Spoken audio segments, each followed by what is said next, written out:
How to customize your contact photo on iPhone 8 Plus. First, open the Contacts app on your iPhone 8 Plus. Now, find the contact whose photo you want to change and tap on their name.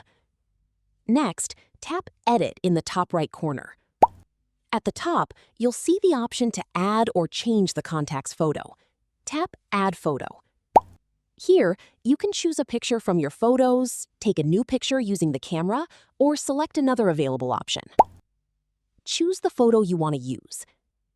You can now move and adjust the photo so it fits the contact picture properly. Once you're happy with it, tap Choose. You can also customize the appearance of the contact photo using the available editing options, depending on your iOS version. After making your changes, tap Done in the top right corner. Your new contact photo will now be saved and displayed whenever you view that contact. And that's how you can change a contact photo on your iPhone 8 Plus. If this video helped, don't forget to like and subscribe. Thanks for watching.